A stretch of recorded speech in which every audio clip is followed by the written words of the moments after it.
Have you ever felt that your thoughts turn you into a stranger? As if the clearer you see the world, the harder it becomes to relate to those around you? It's a strange paradox. The deeper your understanding, the more disconnected you feel. Conversations that once seemed interesting now appear superficial. Topics that excite most people seem repetitive, even trivial. And when you try to bring up something deep, something that truly matters, you encounter blank stares, awkward silences, or a quick change of subject. It's not in your head. There's a reason why deep thinkers often feel isolated.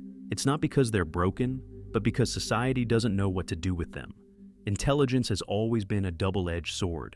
It can elevate a person above the ordinary, but it can also turn them into a stranger.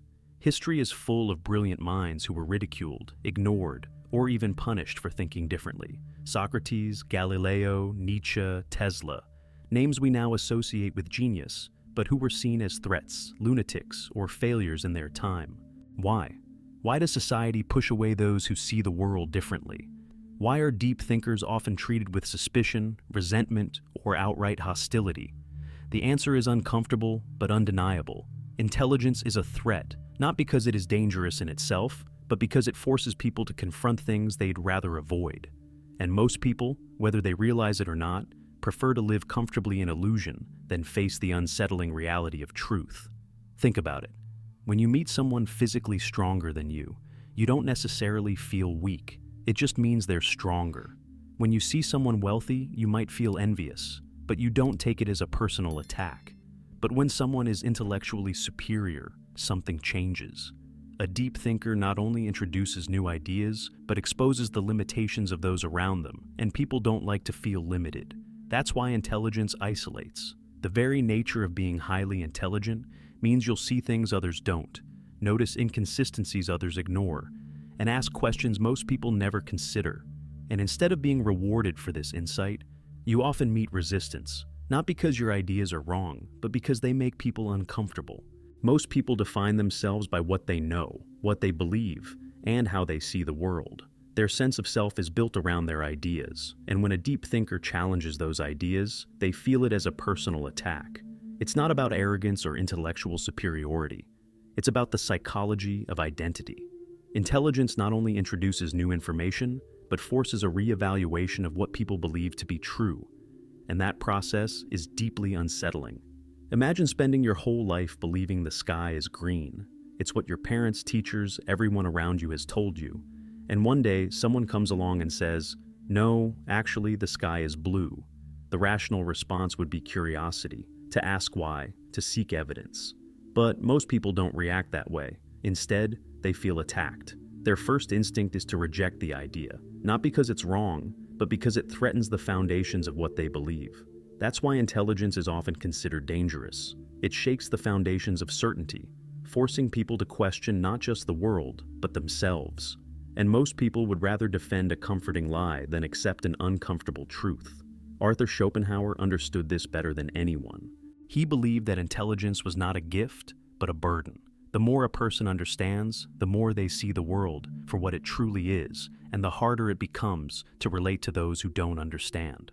Schopenhauer argued that most people live driven by what he called the will, an unconscious force that drives them to seek pleasure, comfort, and survival above all else.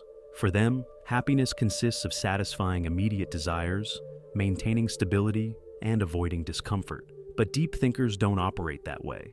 They don't settle for illusion, distraction, or the simple pursuit of pleasure. They crave truth, even if that truth is painful, even if it leads to isolation, even if it sets them apart from the majority. Instead of the will to live, they develop the will to truth, an unrelenting desire to understand the world, no matter the cost. This creates an inevitable divide between deep thinkers and the rest of society. While most people find meaning in routine pleasures, entertainment, status, material success, intellectuals often see these things as distractions from more important existential questions. Conversations revolving around trivial chatter, gossip, or social trends lack meaning.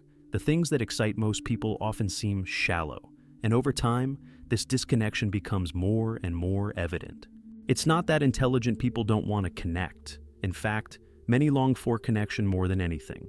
But finding people who think on the same level, who are willing to engage in real debate, who don't shy away from complexity, that's rare. That's why many deep thinkers feel lonely, even in a crowd. They can be surrounded by people and yet feel completely disconnected. Not because they are superior, but because their way of thinking is fundamentally different, and society does not easily adapt to differences. It is based on conformity, shared beliefs, a collective agreement on how things are and how they should be. Those who challenge this are seen as intruders, as troublemakers, as threats. History proves it. The brightest minds were rarely accepted in their time.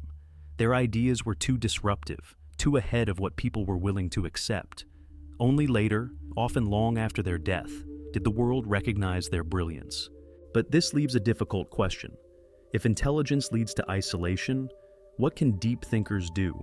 Are they doomed to loneliness, to misunderstanding, to feeling like outsiders their whole lives? Not necessarily. But navigating society as a deep thinker requires understanding the forces at play, knowing when to engage and when to hold back, recognizing that not everyone is ready for deep conversations. And that's okay. Learning to find those rare people who share the same depth instead of wasting energy on those who will never understand. And most importantly, remembering that just because society resists intelligence doesn't mean it lacks value. In fact, it is precisely because deep thinkers see what others cannot that they are so necessary. Not everyone will understand it, not everyone will accept it, but the world needs those who think deeply, who challenge the norm, who push humanity forward, even if it doesn't always appreciate it at the moment. So if you've ever felt that your thoughts set you apart, if you've ever felt that the world around you doesn't match the depth of what you see, know this: you are not alone and you are not wrong. You see what others are not yet ready to see. Most people assume that intelligence is a blessing, a key to success, a tool to solve life's greatest problems. But what if it isn't? What if intelligence, instead of bringing happiness, actually makes life harder? What if seeing the world clearly doesn't free you, but isolates you? Schopenhauer, one of the most brutally honest philosophers in history, believed exactly this. For him, intelligence was not a gift, but a curse. The more intelligent a person is, the harder it is for them to connect with society. The more they understand, the less they can ignore. The clearer they see reality, the harder it is for them to participate in its illusions. Most people do not live according to logic or reason. They live by impulse, by instinct, by what Schopenhauer called the will, a blind and irrational force that drives human behavior. It is the will to seek comfort, pleasure, security. It is the will to pursue status, money, relationships. Not because these things bring satisfaction, but because they provide distraction, keep people busy, prevent them from looking too deeply at the world, at themselves, at the terrifying reality of existence. But intelligence disrupts this. The deeper a person thinks, the harder it is for them to be satisfied with illusion. Where others find meaning in routine pleasures, entertainment, social validation, superficial success, intellectuals see the void. Trivial conversations lack meaning, materialism seems empty. The things that keep most people satisfied do not satisfy the deep thinker because they see beyond them. And once you see beyond the illusion, it becomes impossible to stop seeing it. That's why highly intelligent people often have difficulty relating to others. They are not above society, they are simply outside of it. They live on the margins, observing, analyzing, trying to understand. But deep down, they know they don't fit in because they are playing a different game, one that most people don't even know exists. And society, in turn, rejects them, not actively, not always with hostility, but with indifference. Society is made for the majority, for those who conform, for those who seek pleasure over truth, and those who think too much, who ask too many questions, who refuse to accept comforting lies. Those people disrupt the order of things. Think about it. When someone challenges a widely accepted belief, what happens? Do people listen with curiosity, eager to learn?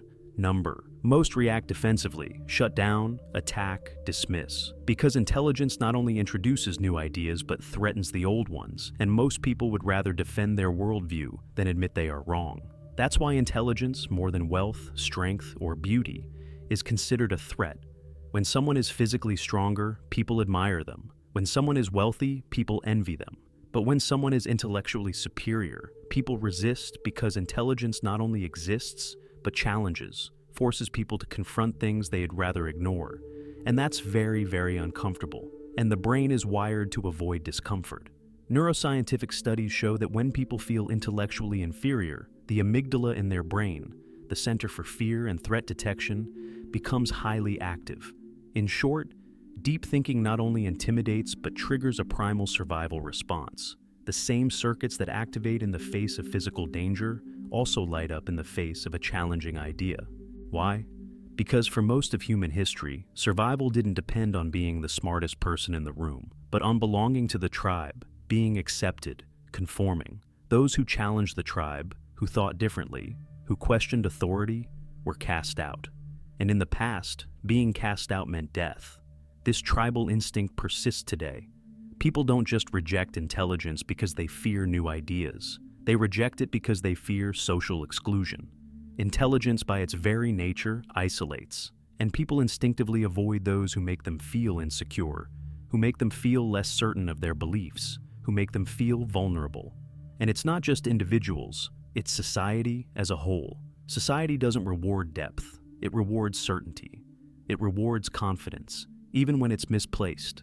Studies show that people trust those who speak with conviction, even if their ideas are wrong, more than those who speak with nuance.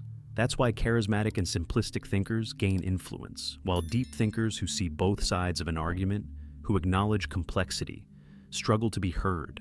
History is full of examples. The most powerful leaders weren't always the smartest, but those who told people what they wanted to hear, who reduced complex issues to simple, comforting slogans, who didn't challenge but reassured, and those who questioned, who exposed delusions, who refused to simplify reality, were ignored, ridiculed, or destroyed. Galileo was condemned for revealing the truth about the universe. Nietzsche was labeled mad for challenging morality. Tesla was abandoned and died in poverty despite revolutionizing modern technology. Society claims to value intelligence, but only when it suits, only when it doesn't disrupt the status quo. And this resistance to intelligence isn't just historical, it's happening right now. Look at the modern world. Who gets the most attention? Not the intellectuals, not the philosophers, but those who know how to simplify. Social media has amplified this problem. The most viral content isn't what makes people think the most, but what has the highest emotional charge, the easiest to digest, the quickest to react to. Algorithms don't prioritize truth, but engagement, and nothing engages more than controversy, outrage, or entertainment. That's why deep thinkers struggle in today's world. Their ideas require time to process, effort to understand, and in a world that demands instant gratification, depth is at a disadvantage. But this isn't new. It's simply how society functions. People prefer comfort over truth, the familiar over the complex, certainty over ambiguity. And intelligence, true intelligence, forces people to rethink everything. What does this mean? Does it mean that intelligence is a curse, that deep thinkers are doomed to isolation? Not necessarily, but it does mean that deep thinkers must navigate the world carefully. Not everyone is ready for a deep conversation. Not everyone wants to think critically. And trying to force people to see what they don't want to see will only lead to frustration and rejection. Instead, deep thinkers must choose their audience wisely. Not everyone will understand, but some will. There are others who think deeply, who see beyond the surface, who feel the same disconnection from society. Finding these people, whether through books, philosophy, or intellectual communities, is crucial. Because while society may not always welcome deep thinkers, it desperately needs them. They are the ones who push humanity forward, who challenge old ideas, who unmask illusions, who see what others don't. And though their path is often lonely, though they are often misunderstood, their impact is undeniable. So if you've ever felt isolated because of your thoughts, if you've ever felt that you see things others don't, if you've ever felt like a stranger in a world that prefers illusion to truth, know this. You are not broken, you are not alone. You are simply seeing what others are not yet ready to see. Most people believe they are intelligent, that they think rationally, that their opinions are based on logic, that they see the world as it truly is. But the uncomfortable truth is this. Most people don't think deeply at all. They don't question their own assumptions. They don't analyze their beliefs. They don't seek knowledge beyond what is convenient or comforting. And yet, they are convinced they are right. It's not arrogance. It's human nature.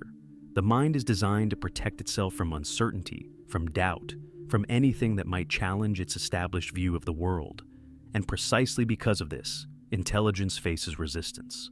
Because the moment a deep thinker enters the room, everything changes. Call it the Dunning-Kruger effect, a phenomenon where people with little ability overestimate their competence, while those with great ability often underestimate themselves. Those who know the least are often the most confident, and those who know the most are often the most insecure. And this creates friction. Those who understand little believe they understand a lot and become defensive when confronted with deeper thinking. Instead of listening, they argue. Instead of learning, they dismiss. Instead of considering the possibility that they might be wrong, they retreat. The irony is that intelligence isn't about certainty, it's about doubt. The more a person understands, the more they realize how much they don't know. The more they reflect, the more they recognize the complexity, ambiguity, and contradictions in everything. But society doesn't reward uncertainty. It rewards confidence, even if it's unfounded. That's why simplistic thinkers gain influence while deep thinkers struggle to be heard. In a world that craves certainty, the one who speaks with the most conviction, not the most intelligence, is often the most believed. Look at history. The most successful leaders weren't always the most intelligent, but the most persuasive. They told people what they wanted to hear, simplified complex problems into easy answers, reduced reality to black and white, good and evil, us and them. And the intellectuals, the philosophers, the deep thinkers were ignored, ridiculed, sometimes even persecuted, not because they were wrong, but because they refused to simplify the truth. This pattern isn't just historical, it's happening right now on a larger scale than ever. Social media has weaponized the rejection of deep thinking.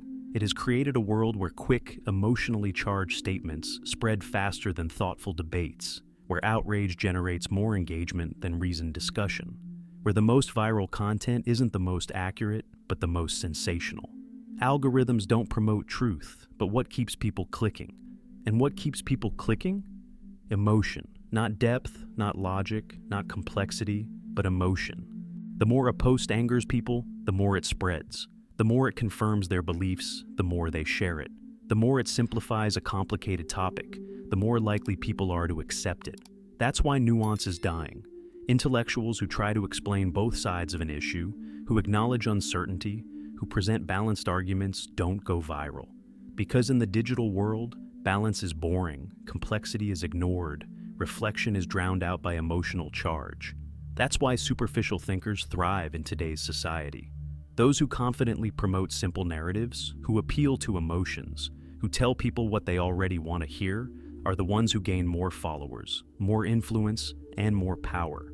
Meanwhile, deep thinkers struggle to fit into a world that doesn't value depth. They watch as misinformation spreads faster than truth, as charismatic fools are praised while intellectuals are mocked, as critical thinking is replaced by tribalism, certainty, and blind belief. And the worst part? Most people don't even realize what's happening. They believe they are well informed because they consume information daily, but they don't think critically about the information they consume.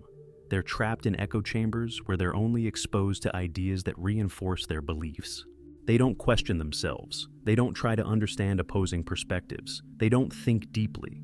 And in this environment, the deep thinker isn't just an outsider, they're a threat. They disrupt the comfortable illusions people have built, introduce doubt where there was certainty, ask questions when people just want answers. And that's why they're rejected, not because they're wrong, but because they're right too soon. What does this mean for deep thinkers? Does it mean they should stop questioning, stop seeking truth, stop thinking critically? Of course not.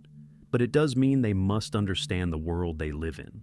They must realize that not everyone wants to think deeply, that not every conversation is worth having, that trying to wake people who want to stay asleep is a waste of time. Instead, they must choose their audience wisely. Not everyone will understand, but some will. There are others who think deeply, who see beyond the surface, who feel the same disconnection from society. Finding these people, whether through books, philosophy, or intellectual communities, is crucial. Because while society may not always welcome deep thinkers, it desperately needs them. They are the ones who push humanity forward, who challenge falsehoods, who unmask illusions, who refuse to accept easy answers, comforting lies, and tribal thinking that keeps people stuck. They will never be the majority. They will always be misunderstood, but they are necessary. And if you are one of them, know this: you are not alone. Society may resist intelligence, but intelligence is what creates progress, what drives innovation, what separates humans from animals, civilization from chaos, truth from illusion. And in the end, truth always wins, even if it takes longer than it should. The world has never been kind to deep thinkers. If we look at history, we see a disturbing pattern. Those who were ahead of their time were rarely recognized in their lifetime. Their ideas were too disruptive, too unsettling, too different from what people were willing to accept. Socrates was sentenced to death for questioning conventional wisdom. Galileo was placed under house arrest for proving that the earth revolved around the sun. Nietzsche was labeled insane, yet his philosophy reconfigured modern thought. Tesla died penniless, while others built empires using his stolen ideas. Alan Turing, the father of modern computing, was persecuted for his personal life instead of being honored for his revolutionary genius. The brightest minds were not celebrated in their time. They were feared, rejected, considered dangerous, not because they were wrong, but because they were right too soon. And this raises an unsettling question. If society has always resisted intelligence, if deep thinkers have always been pushed to the margins, what does this mean for those who think deeply today? Does it mean they are doomed to isolation, rejection, a life of frustration as they watch the world ignore or misunderstand them? Not necessarily. But it does mean they must understand the forces working against them and learn to navigate them. Not every battle is worth fighting. Not every conversation is worth having. Not everyone is ready to think deeply. Trying to force people to see what they are not prepared to see will only lead to exhaustion and disappointment. Most people don't want to think critically. They don't want to question their beliefs. They don't want to challenge the structures that shape their reality. They want certainty, not complexity, comfort, not truth. That's why intelligence often leads to frustration. When a deep thinker introduces a challenging idea, they don't just present new information, they force people to rethink everything they thought they knew, and that's terrifying. People defend their worldview as if their life depends on it, because, in a way, it does. Their beliefs are not just opinions, they are the foundation of their identity. And when someone threatens those foundations, they react emotionally, not rationally. That's why intellectuals are often rejected, ridiculed, or ignored. Not because they are wrong, but because their ideas are too disturbing to be easily accepted. And here is where many deep thinkers make their first mistake. They believe that if they explain things logically, people will understand. That if they provide enough evidence, people will change their minds. That if they argue with enough reason, they can open people's eyes. But human psychology doesn't work that way. People don't change their minds through logic. They change their minds through emotion, experience, and social influence. And for most people, it's easier to reject new ideas than to reconsider their entire worldview. That's why intelligence without understanding human nature leads to isolation. It's not enough to be right. It's not enough to see clearly.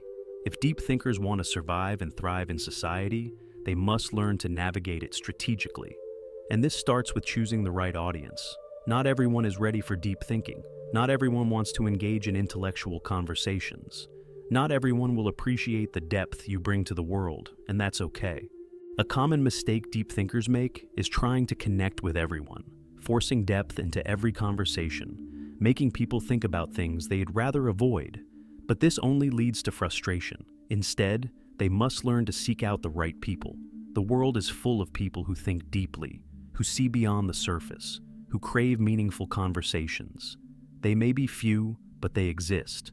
And finding them, whether through books, philosophy, or intellectual communities, is the key to avoiding isolation.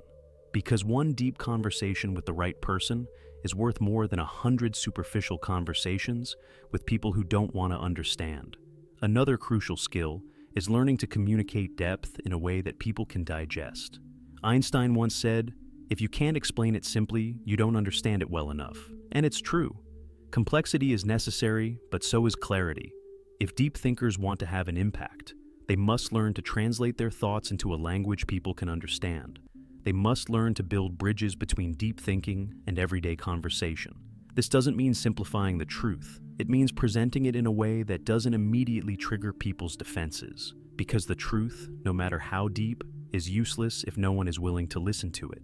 And this brings us to the final, perhaps most important realization. Not everyone has to understand you. Deep thinkers often feel the need to be understood, accepted, and recognized for the depth of their thoughts. But the reality is that most people will never fully understand them, and that's okay. Not being understood is not a failure. It's simply a sign that you see things others don't. And instead of trying to force people to understand, it's much more important to find peace in knowing that you are on your own unique path.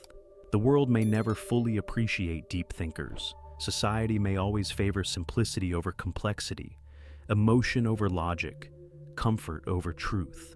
But deep thinkers are necessary. They are the ones who push humanity forward, who challenge falsehoods, who forge the ideas that, years or even centuries later, change the world.